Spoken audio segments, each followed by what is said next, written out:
So this is the structure so far.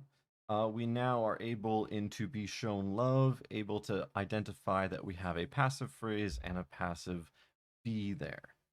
So now we need to figure out what need is doing. So we're going to revisit modals. Now, when you have things that look like modals and have modal meanings but have this to phrase after, so has to go, needs to go, ought to go, dare to go, grammarians will call these things semi-modals. And I say grammarians because linguists do not do that. A grammarian will say he has to go.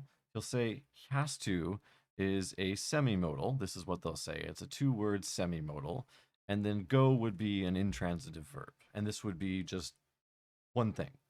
What linguists say instead is that with these, has is a transitive verb that takes an infinitive phrase to go.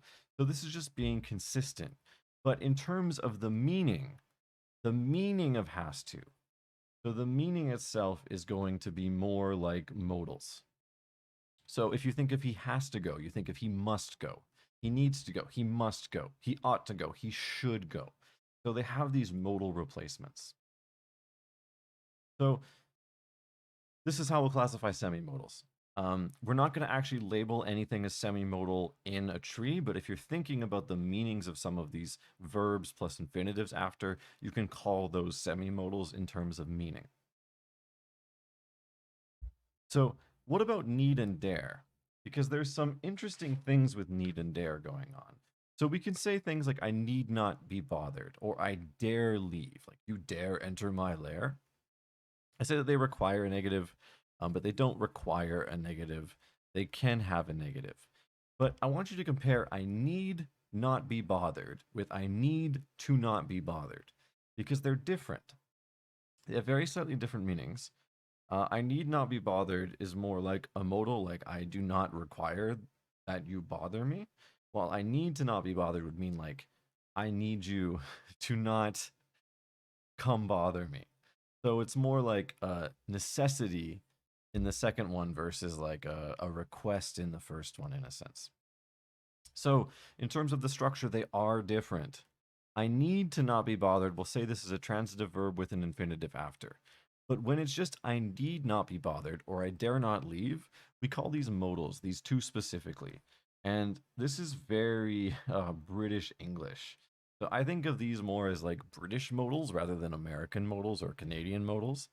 Um, but this is just how we would interpret them.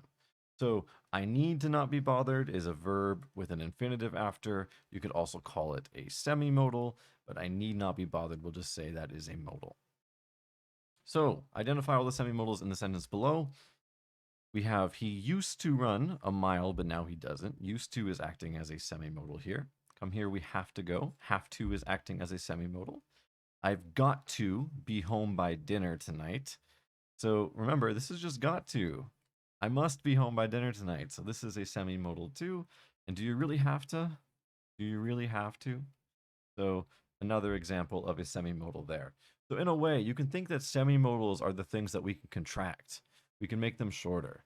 Like in the case of used to, we can say used to, have to, gotta, needa, dare to. So we can shorten those semi-modals. Now, grammarians will also call a handful of constructions predeterminers, and they have different meanings according to what they do, but structurally, they're not anything special.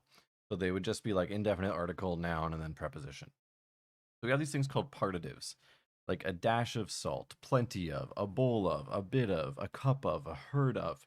These things that we use in order to quantify how much of some object or some group that we're looking at.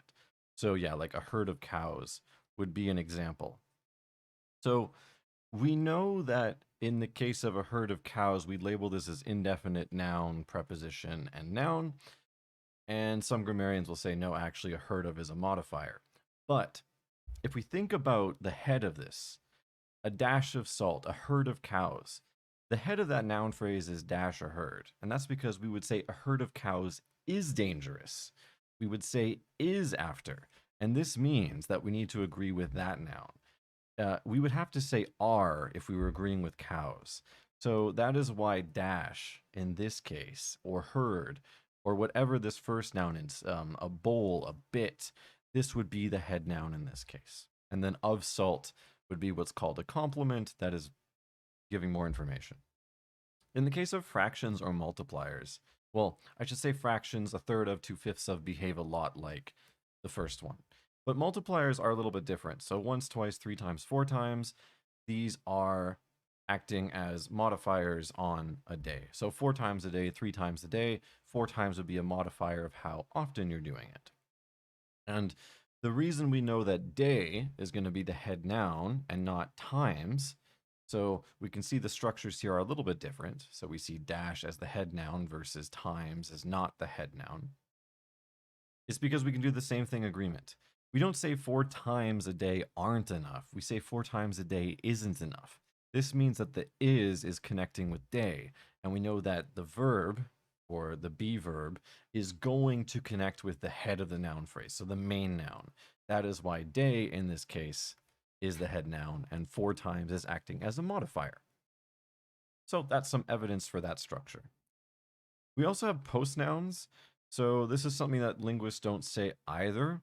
We would just say it's a quantifier, but grammarians might say post-nouns like both, each, or all occur after a noun phrase, and they give this distributive property. This is a simplified version of what linguists really believe. For an English grammar course, of course, that's all we need. It's a quantifier that appears after the entire team each left.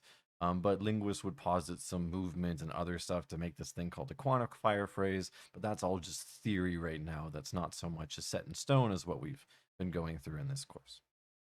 So try to identify all of the predeterminers and post-nouns below and specify their type. So we're not labeling categorically, we're not drawing trees, we're just thinking about the meanings and what we have here. So pause the video, try it yourself, and now let's go over the answers. So it just takes a pinch of salt to make this better. So a pinch of salt, we saw this before, and this is an example of a partitive. It's talking about a part of it. I shower 3 times a week when I don't see anyone. Probably true for a lot of people. This is a multiplier. If that's not you, let me know. When I found out, my classmates all snickered quietly. So in all in this case, this is a post-noun quantifier. So all my classmates snickered quietly. I swear it's like a herd of cows walked by. So again, a herd of here. This is an example of a partitive. It's talking about a part of some big superset of cows. All right, hopefully that wasn't too bad.